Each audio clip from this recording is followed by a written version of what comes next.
All right. That was Hope Burns Bright by The Fiction We Create, Chicago's very own, or DeKalb? DeKalb. DeKalb, yeah. Okay. We're Chicago adjacent. There you go. So how you guys doing today Doing good. Fantastic. on this scorching day? Yeah, Nova? it's been a little ridiculous out there. But it wouldn't be Chicago without the screwed up weather. Oh, yeah, absolutely. And tomorrow it'll probably snow. Like, Yeah. Don't jinx it. That would be quite amazing if we had that happen. oh, yeah, I'd go for that about now, honestly. And I usually can't stand that. So let's head to the origin of the fiction we create. Back to the beginning. Back to the beginning. You wanna- want to take this? Yeah, I was going to say, yeah, I can Yeah, take you that. can No, take this. just, so, get back in our Wayback Machine here. We can go back as far as 2018, where this idea just kind of got spitballed between he and I in passing. Fast forward to a couple of years later, even like a year later, really, we end up being in the same band together. And then obviously things in the world happened. Well, during that time, we're all trying to figure out what we want to do. So a handful of us in the group wanted to still write music. The other group we were in was taking a bit of a break with everything going on. So we wrote with our original guitar player what would be the first song for Fiction. And then what ended up happening there is world opened back up. It was time to go back to what we did best. So we put this on ice and said, we'll come back around to this when the time's right. And fast forward to 2023, and the group we were in ceases to exist. Pretty much an overnight thing. Just, hey, this is over. Thanks for what you did. And that was the end of it. Best way to describe that without getting too into detail. But it became what do we want to do? So a handful of us that were in that group at the beginning decided we want to still do music. And we still had this sitting on ice. So... Awesome. And definitely a good thing because I think you have a lot of great stuff happening with what you're doing now. Well, Thank you. Thank you very much. Yeah, no, it was kind of a whirlwind. The end of 2023, we wrote a bunch of songs and debuted last year, and then the rest became history. February, wasn't it? Yeah, February 10th, we played the inaugural Lovers Quarrel. Is what he ended up calling it, the promoter. And the fun fact about that was actually a show we were supposed to do with the old band. Mm-hmm. We were booked for a different show at another venue locally that I will not bring up at the moment. But that venue no longer exists. And when that happened, that show fell down with it. And so we contacted a trusted promoter of ours up in our second home in Rockford and said, hey, this is what happened. Do you think you can pull some strings? And in 24 hours was able to secure the date at a different venue, which it wasn't even near there at the time. Not only secured the venue, but grabbed a handful of the bands that were involved with that show, including us, and gave us a chance to still debut. And what was it, like 4 or 5 bands with you? Yeah, we did 4 for that one, down from like the initial. I think there was like 13 Yeah, I think on the there was, initial like- show. I think there was like 12 or 13 bands, and like the promoter that we were working with was like, I can't house all these bands. We need to slim it down and like pick some bands that are actually going to draw and let's do this right. Yeah. And not makes even sense. just like the ones that can draw. It's like, hey, we want to grab everybody that's local, but there's just too many of you. Yeah, there's way too many. Yeah, it's everyone. Promoters are outnumbered and venues are outnumbered. Yeah, exactly. So, but it worked out, and then became an annual thing. We actually got to play the second annual one here this past February. Cool. That one I didn't know. Yeah, no, that happened. Yeah, was it February 15th, something like that? It was right around Valentine's Day. I think it was like the day before Valentine's Either Day. the day before or the day after. I can't remember anymore. I just remember we did it. You guys have a thing about Valentine's Day, I guess. Something about Something about that. So, how many shows have you played so far? Like, it sounds like, well, from what it looked like, there was a lot of flyers that you've been promoting a lot of shows. So, for the short There's time you've been- been around, quite a few. yeah, We that's tried to sit down because at one point we started losing track of how many we had. And I think we finally got the number right. From February 10th of last year to December 20th of last year, we put on 26 shows very impressive. without a single out at that time. Like, we only had one single come out, and that was in September. So everything before that and after that was writing one on no single, and then eventually just one single. And how's the reception been, all things considered? Because obviously you got to earn your place harder when they don't know your music. Yeah, it was, you know what, for other bands I personally have been in, it was a lot harder with other groups than this one was. I think it helped that we have familiar faces from the area in our group. We network like no other. Like we really go out there and we're at other shows. We're supporting other acts through all of our socials, doing, you know, our best foot forward essentially. But yeah, it was kind of a surprise, really. Yeah, I'm sure. And again, doing shows with many bands definitely helped to get you that exposure for sure. Oh yeah, Yes. absolutely. So now, with 3 songs under your belt, where have you been recording them? We've been just recording them in house. You know, Really? our own like, Legitimately little- in-house. Legitimately Not even in-house. just figuratively, but legitimately in-house. Well, kudos to the producer because seriously, very strong quality recording. Thank you. Yeah, we so I handle the engineering side of the production. All the vocals, guitars, bass, and eventually keyboards you hear are all done by me in the engineering side of things. And then we've got our drums and our vocals handled by Mike Semeski, who actually works with Sky directly. Yeah, he's my vocal instructor, so and he kind of just oversees all vocals and everything like that. Yeah, he handles the vocals, the drums, and actually mixes his vocals. And then drums and all instruments go to Jason Andropoulos, who's local to Chicago. So, as I understand it, it seems like the band started as a 5-piece originally, back in Yeah. 2023? Yes. Yeah, no, it started off as a 5-piece. Members we've had in the beginning, we've made some shifts along the way. And not speaking ill of anybody whatsoever, is actually amicable splits across the board, really. Just came down to just, you know, abilities to be able to do things and not with schedules. You know, we all have busy personal lives, you know, jobs, everything you can think of under the sun, and just, you know, had to essentially find the people that could do that with us. And come to find out, you know, we operate better as a 4-piece currently. Yeah, I mean, I used to be in a band way back in the day, and we were a 3-piece, and it just kind of worked out, you know, quite well that way. Yeah, no, just kind of do what makes sense. Yeah. It's a little more freeing on stage too. For sure, more room to maneuver. Coming from you were in a band with 7 people, and then a band with 6 my people. My first official band, it was 7 members, and it was always tight up on stage wherever we went. Just move out of the way. yeah, got to tap each other on the shoulder, You know, kick each other get in the that ankle. bass out of the way, please. Kind of in my way. yeah, Well, yeah. It was like 2 vocalists, 2 guitars, a keyboardist. We had literally almost everything under the sun, and I think we were quoted as like mini Slipknot or Mushroomhead at the time, and it was insane.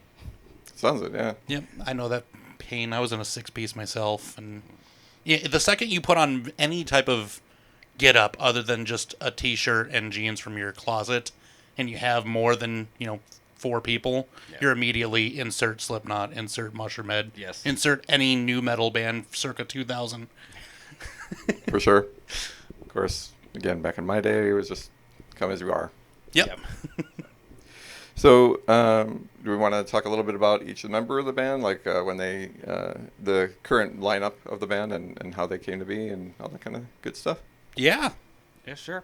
Hell, we've been friends for how long? Too long. Too long. We go back at least 2013. At least 2013. At least. Because I think that was when I first joined Needles, and then you were like, oh, yeah, and then we started. I grew up with his Yeah. bandmates, so Okay. yeah, that makes sense. Yeah, it'll be about then. Wow, 12 years. Doesn't feel like it. It doesn't feel like it. No, it doesn't feel like it at all.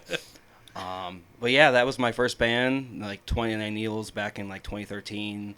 Was in that for a couple years, and then a lot of the members from that band created another project, which we talked about, which I don't even know if I want to mention it. Nah. Nah. It's in the past.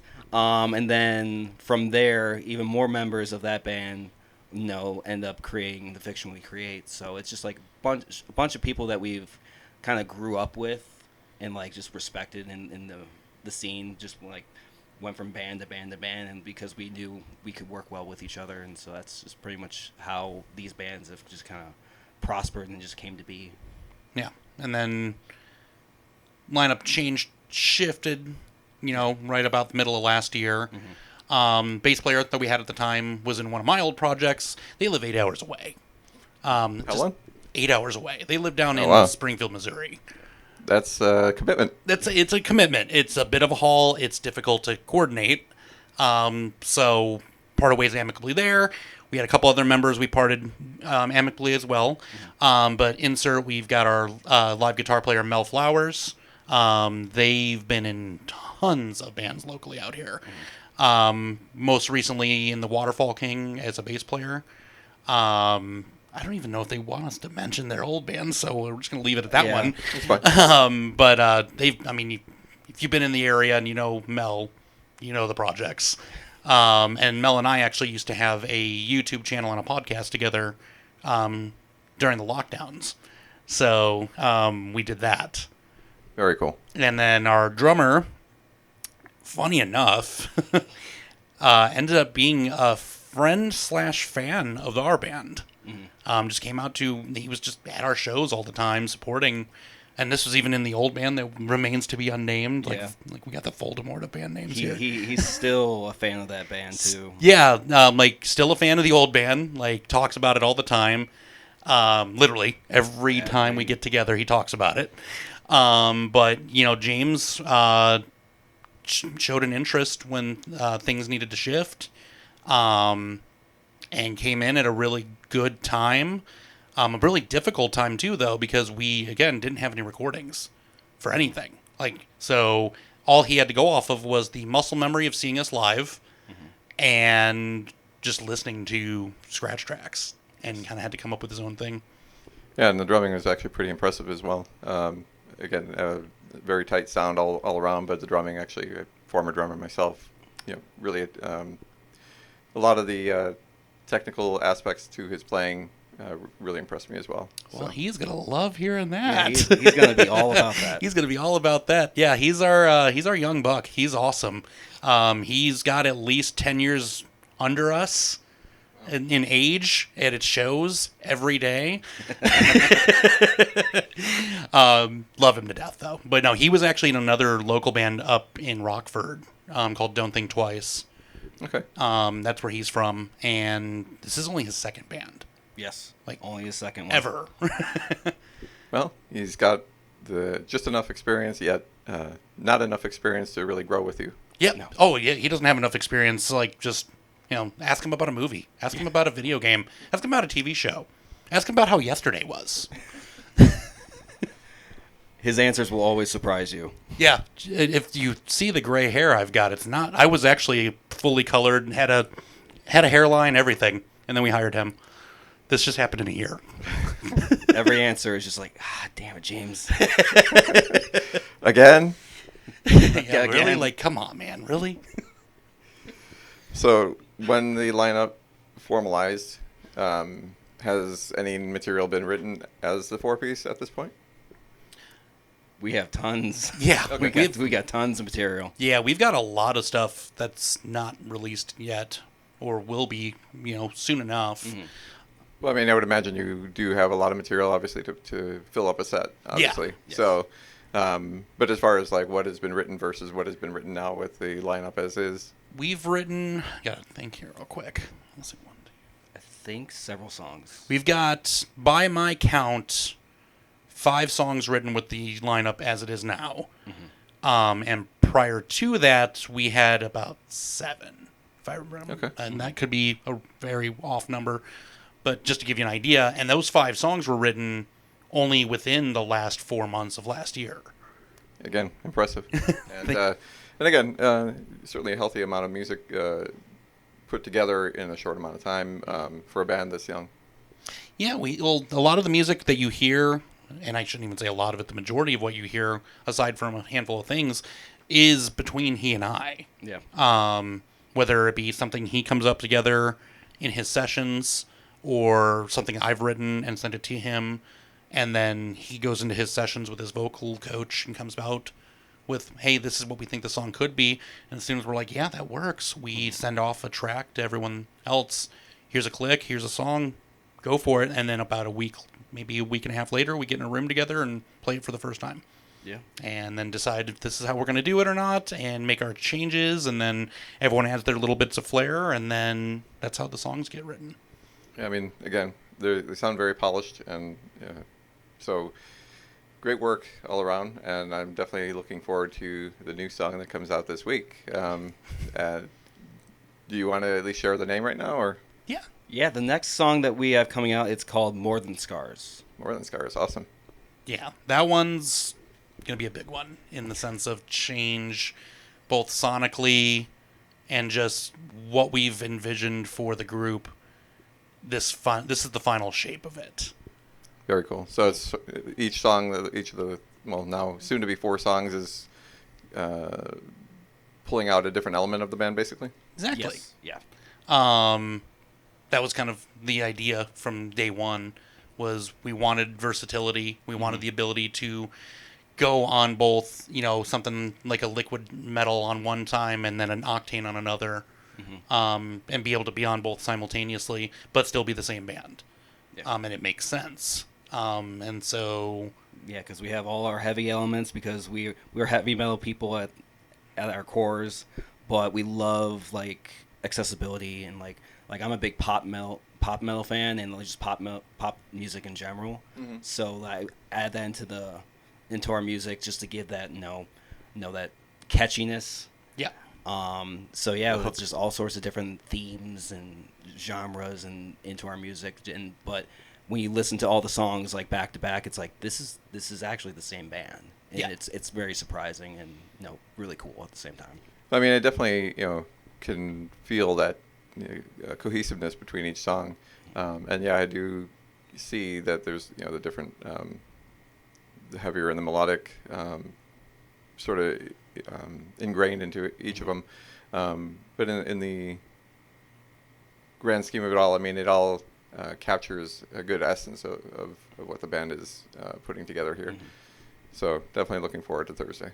Excellent. Yeah, no, it's something we're really proud of. It's not saying that the other 3 aren't something we were proud of. We're proud of everything we put out to this point. But you've picked up on what we were going for. It's, we wanted the accessibility. We wanted the heaviness. We wanted the both to be in one song at times. And now this is the point where it's showing the lighter side of us. Mm-hmm. Okay. And what went into the writing of this one was a lot, like even the other 3, really. These first 4 songs, really how we wrote these are different from how we wrote the new stuff. Whereas these ones, we picked apart moment by moment, lyric by lyric, and made sure that the lyrics and the music were able to invoke the emotions we were going for in the music. Mm-hmm. And that's something we were really proud of with these 4. Yeah. And now, speaking of lyrics and emotion, that's kind of hit on the emotional side to what you're creating. Like, is there a lot of emotional themes or anything of that nature in the lyrics that you're writing? On the spot, let's go. There is a lot of emotion in some of the songs that I write. Like our debut song, The Void's Calling, that was a very emotionally driven song. It was very depressive at the same time. Basically just to capture kind of like what goes through one's mind when in a depressive mode or dealing with anxieties and everything like that. But whereas when it comes to Nightfall and Hope Burns Bright, that's where we took his favorite band's approach and basically took some source material and we're like, let's write a song about like a character or a movie or a show or a book or something like that. And it was a challenge for me because I've never written songs like that before. But I feel like I captured the essences of the source material as best as I could. Oh yeah, I would agree. Yeah, and like just to piggyback on like his lyrics and the emotional side of things was how I went into writing the guitar riffs and the rest of the composition. and with the other, the two, those were the two different perspectives of Batman and Superman from the Batman versus Superman film. So we grabbed little bits of the score that really stuck out to us, and we're like, how can we capture this moment from the movie with this song? And we were able to really kind of just shape what we thought would be, if the score was done by a metal band instead of Junkie XL and Hans Zimmer. This is how we would approach it. Like, there are, heroic moments with the Superman song. The Nightfall felt, more gritty and angry, which is that version of Batman. And then with this next one coming out, this one, it's a roller coaster. You're going to have these really dark, somber moments and then these really uplifting moments. So we have this major break, but then it goes right back into this really somber, melancholy, minor feel. So it's, I feel like the music wouldn't be able to be the way it is if it weren't for how he writes his lyrics and then how he conveys that information to myself and the rest of the group. Yeah, usually when it comes to writing lyrics, like, I do listen to the music, and if it invokes a certain mood or like emotion, that's kind of like how I drive towards it. I'm like, this is the song that needs to be. Like with More Than Scars, I didn't anticipate it to be a roller coaster of a song, but in order to tell the story, I need to have those somber moments, which make the more uplifting chorus moments that much hard hitting. Contrasting, or Yes, but Yeah, I don't think you were intending on that. I wasn't intending whatsoever. on it, but at the end of the day, I'm glad I wrote it because it helped me out a lot at the end of the day too, and I hope it helps a lot of other people too. music is so ingrained in what we do, and the emotions that music can pull out of people, good or bad. I mean, it can be both at times. And it's good that you're both in tune to the emotional side, especially for the genre of music you play, to be able to take that into consideration instead of just writing a story, a story about something in particular that has no depth to it. So. And that's, not to toot our own horns for a moment, but like, it's something I do want to like point out. No horn tooting here. Okay. Okay, never mind. Sketch that. No. He has to work on it. We're gonna puff our chests out here for a moment. Yeah, look at us. No, but no, it's something that I feel not enough bands do approach that way, where it is, kind of piggybacking off what you said, just kind of just writing about whatever. There's not a lot of like, and I'm not saying that there's not a lot of thought put into the songs whatsoever, but I feel like the approach we take is so much different from others, and I feel like that's what makes our sound stand out. From others. And that was actually a good segue to what I was going to say. I mean, the genre, metalcore, metal pop kind of genre is very saturated, and standing out in that genre, I think, is especially hard. But again, I think we've kind of already addressed part of that right there. You've already have a lot more depth than maybe some other artists out there. Definitely was the goal, so appreciate that. Yeah, that definitely was the goal. So we have a new song coming out this week, and then is there plans for a full-length album in the 2025 future? Not so much a full length. We have been dancing around the idea of putting together an EP. Okay. Yeah, we talked about the full length a little bit at length. That was totally unintentional too. But we did bat that idea around, but we both kind of came back to the EP. We keep circling back to it. Like, we always find ourselves finding our way back to an EP. I mean, is it even worth putting anything together in a collection like that? I mean, because a lot of people, the music fan has really evolved to be more song-based. Or even TikTok, where they just take a snippet of a song. Even some rappers. I mean, some rappers I've seen will not even play whole songs. They play a part of it, and they just scratch the vinyl or whatever, and then it's like, okay, we're going on to another song or whatever. I'm like, you didn't even play a whole song there. Yeah. So it's like the music fans these days have kind of evolved to not even seemingly appreciate full-length albums as much. Yeah. And that was something we also talked about too. Is the attention spans aren't necessarily there for a full length. I mean, we enjoy a full length still, and plenty of bands are still doing it. But just the amount of time that goes into one, and to see how far it would go, especially at our level, the singles route's been the way that works for us. But vinyl's a big thing right now, and we can see an EP coming out and putting it on vinyl, and then tapping into that market. Yeah. And so that's something like I personally would love to see, and that was something we discussed.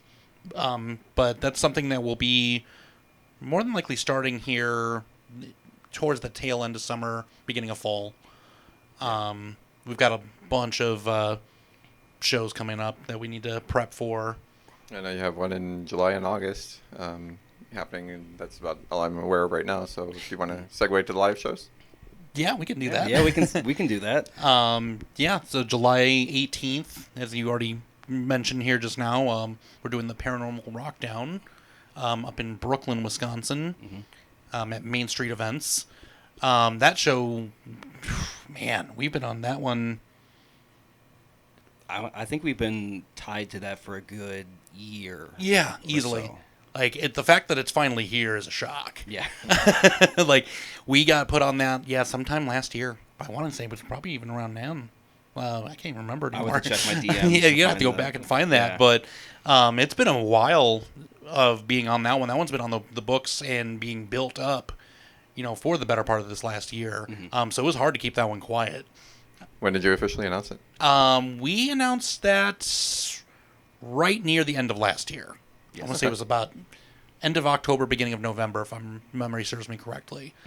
But we've got a couple of friend bands on there, and then the Green Jelly. I don't know if you remember them. Yeah, The Three Little saw them Pigs. on the flyer. Yeah. Yeah, they're headlining. So that'll be exciting. Yeah. And then we've got August 16th. We are playing the Northern Illinois Metal Fest Day 2. That'll be good. Yeah, we're very excited about that one, coming back to the Vixen. We were there at the end of last year. It was a great experience. Never a bad time there. Very fun venue. Yeah, and this this show we're playing for Northern Illinois Metal Fest, we actually did a Battle of the Bands locally and competed against friends, which was hard. Yeah, that would be. But we competed against other friend bands to earn a slot on that. So that was really cool. Like, we went to last year's when they did it outdoors, and got to meet the promoter who runs it, Moose. We talked to him. A bunch of our friends' bands were on there, and just kind of put ourselves in the right position to be able to, show our interest, show our support. And then that Battle of the Bands came around. He's like, if you want to do this, this is a good chance of getting on there. And we went in there with no expectation and walked out with what we were going in for. Very cool. I mean, it's hard when you think in the competitive sense, because obviously, like you said, you're friends with a lot of them, and it's kind of like, does it make it difficult in any way, like, to think in any competitive way? I mean, I know you said that you didn't really put much thought into what you're going to get out of it, other than being able to be on the bill. But does competition hamper any progress in the band, whether it's your songwriting or the merchandising or the promotion of the band overall? I don't think it necessarily affects much for at least us in our current juncture. It helps that we've been in projects. We kind of know who we can and can't work with, just from our own personal experiences. But like in a situation like that where you have to compete against friends directly, I mean, we were outside hanging out with them the whole time. Yeah. And part of the stipulations of the event were if you wanted to place, you had to stay. So we stayed, we were there for 13 hours. And we saw every band. We were there to support everybody. We showed up early to be there for every band. Like I said, we had a handful of bands that were on that we're friends with. Yeah. But yeah, we spent the entire show just hanging out. Yeah, just hanging out with our friends and then meeting new friends. And I will say that, secretly I am a little bit competitive. So, It did kind of come out a little bit in the performance, I would say, the competitiveness. I would say if there was any bit of it, it was squashed there. Yeah. Yeah, I mean, I guess that is probably the only place where competitiveness probably should be in a natural, normal setting is competing on the stage and on the performance level, and that makes sense. Yeah, I would say that would probably be the only time that we experienced it that entire day. Yeah. Otherwise, once we got off, it was like, oh, hey, how's it going? You have a good time? That was fun. And you went right back to it. And then as far as like just being in the scene, obviously there's going to be competition all day, every day. But it's really about how you approach people. It's all about the approach, and it's about how you market yourselves. You put yourselves in the right place as far as what your brand is and what you're looking to achieve.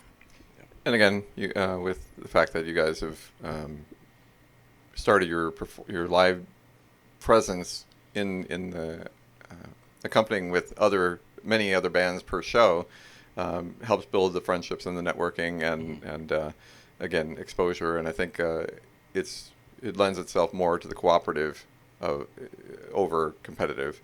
And I've always had more of a cooperative kind of feeling about the industry should be more cooperative, and helping one another, supporting one another, and sharing good music, as far as the fans are concerned, helping to support the bands on that level as well. Exactly. Like, there's no need to be gatekeeping, especially when we're all at the same level. For sure. And there might be others in the group, and I'm not saying that there might be. There are other bands that are in this scene that all come from the same area, and they may be a step above the rest of us. It doesn't make us any worse or less, and it doesn't make them any better.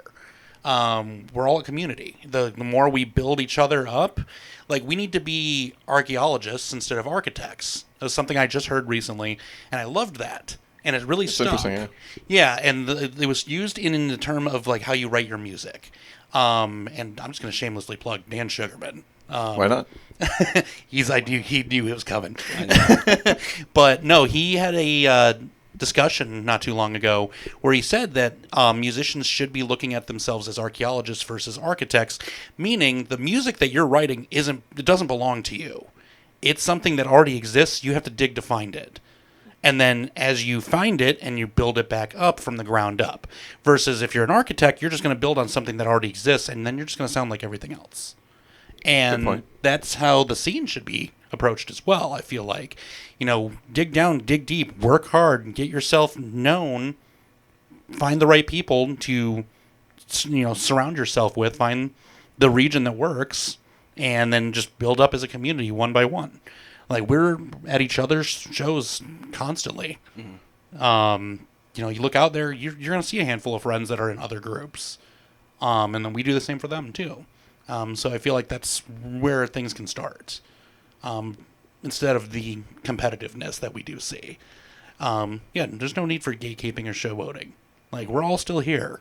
And even if, Epic Records comes and knocks on your door tomorrow and throws you the deal, good luck, first off. For sure. But second of all, like, we're still going to support you the same way we did today. Yeah.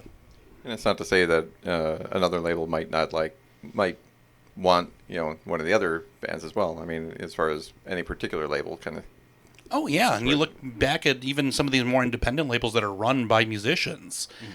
A lot of the roster starts off as friends. And then they're now branching out and getting other friends with their friends and creating a community based off of a label.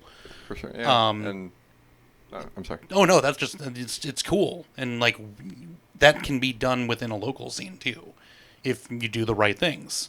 But, again, it just all depends on what scene you come from, as far as the music's concerned, and then just the right people at the right time with the right bills.